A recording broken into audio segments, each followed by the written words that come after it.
Baraka Paul atemera mu Jobukulu 5 kyokka ng'okuva waka yaweebwa lya Jordan y'omu ku baana enkuyanja abakuumibwa mu maka ga Ssanyu Babies Home e Mengo nga ssaawa eno yeetaaga kudda mu maka g'abazadde be.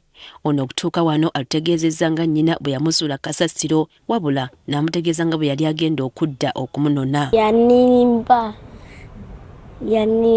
Mbunno kimbunno agenda kujja kunone. Iye. Kati nze ne mbeerawo poliisi nankwata. Tata Matiya n'andetta wano. Mu bigambo by'omwana ono agamba nti kitaawe ne nnyina bali babeera Ntinda nga maama ye maama Kenneth ne taata nga ye taata Paul so nga baganda be ajjukirako Rachel ne John. Ono n'emirimu gy'abazadde be gye bakola agijjukira bulungi. Taata yakuŋŋaanya ssente. Dada akuŋŋaanya ssente. Natuleetera mmere. Ate maama atufumbira mmere tata gyaleeta. Baraka si ye yekka yeetaaga okudda mu bakadde be ne Ssuuna Jonathan ali myaka 4 agamba nti kitaawe yamuleka atudde ku ntebe n'amutegeeza nga bwe yali agenda okumunona. Bazadde be amanyiko maama yekka bw'ajjukirako erya Nakato. Ku ntebe ewa gye yakuleka. Eri. Agamba nti taata ye yamusuula ye bw'agamba kizimbe kya Mabirizi complex mu Kampala wakati nga yamusuulawo kiro nga bukya. Ye Bernard Mwebaze okutuuka mu maka gano lyali bujje eritalina kye limanyi. Maama yagamba nze nkomewo waka wange. Tukitegedde nti kitaawe alabika yennyini ye yamwesuulira. Bamufuna omwaka oguwedde 2025 mu Gw'omusanvu. Eyo yajjira wano naye tamanyi n'amannya gati. Naye engeri gye yajjamu kigambibwa nti alabika taata yamusuula.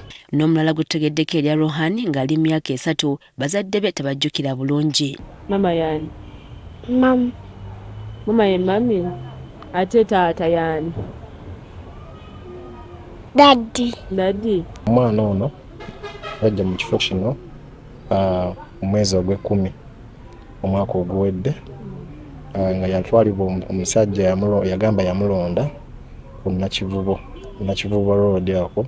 Ng'oggyeko abaana bano abaana bangi mu maka gano bakuŋŋaanyizibwa okuva mu bifo eby'enjawulo kyokka nga kigendererwa ky'ekifo kino si kukuumirawo baana lubeerera wabula okubalabirira akabanga ngeno bwe banoonya bazadde baabwe oba ab'eŋŋanda bonna ababa basobodde okufunika. Ekyamazima leero bw'otunula olaba nga lwokka abayisizaamu ne ku myaka 4 ate n'ennamba yaffe oluusi wabeera ebiseera ne tuyisa mu kapasite yaffe gye tulina okubeera nayo kubanga Ssanyu Babies Home erina okulabirira abaana 50 omulundi ogumu. Newankubadde omwaka eguggweerako baana bangi abeera bayise wano ne bafuluma n'ekigendererwa ekikulu kwe kulaba nti abaana bwe bajja tubaza mu families. Okusinziira ku Barbara Nankya Mutagubya akulira amaka ga Ssanyu Babies Home ng'oggyeko omulimu omunene gwe balina ogw'okulabirira abaana nga beesigama ku buvujjirizi ekisinga okubasoomooza bwe bulamu bw'abaana baabwe bennyini be bakuuma okubafunira ab'eŋŋanda zaabwe kibasinga okwetaaga. Omwana gy'akoma okubeera mu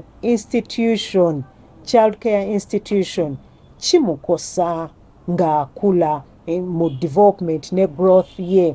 Awasinga obulungi yewaka. Children belong in families and not institutions. Ekintu omwana kye yandikuze ng'ategeera n'avaamu mangu ng'omwana gw'olina awaka oluusi wano mu institutions tekisoboka. Ye Matiya Kakooza omu ku balabirira abaana agamba nti kya buvunaanyizibwa omwana okula n'omuzadde oba ab'eŋŋanda ze tegyakoma okubeera mu bulamu awatali wa Luganda beba abaana abevaako ng'enjogera y'ennaku zino bw'eri. Baweze emyaka 18 system ya Uganda ebeemukatinga out nti abaana takyali mwana asitobeera myaka 18 batukyali mwana. Kitegeeza ekitongole kino kitendebwalira obanga omwana kimuta atandike obulamu yekka ku myaka 18 gwe kuba mu akafaananyi wali emyaka 18 oli mu nsi eno weeka tolina Waluganda na lumu kiwulika kitya abaana bano kye kibatuukako.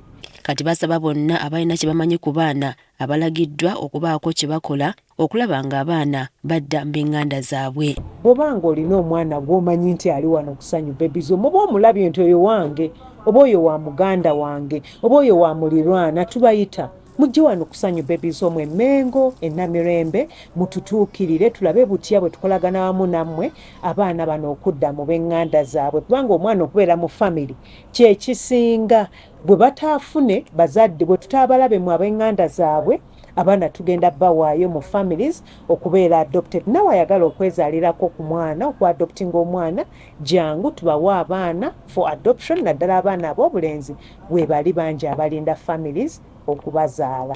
Newankubadde ebitongole nga Ssanyu Babies Home byavaayo okuyamba ku baana batalina mwasirizi nga bano abato, obuvunaanyizibwa bw'omuzadde ku mwana we gwe yeezaalira n'omukwano bya njawulo nnyo. Kino kitegeeza nti omwana bw'akula n'abamuzaala ebyekwaso biba bitono era aba mumativu nakatono bazadde be ke basobola okumuwa okusinga byafuna mu batamuzaala.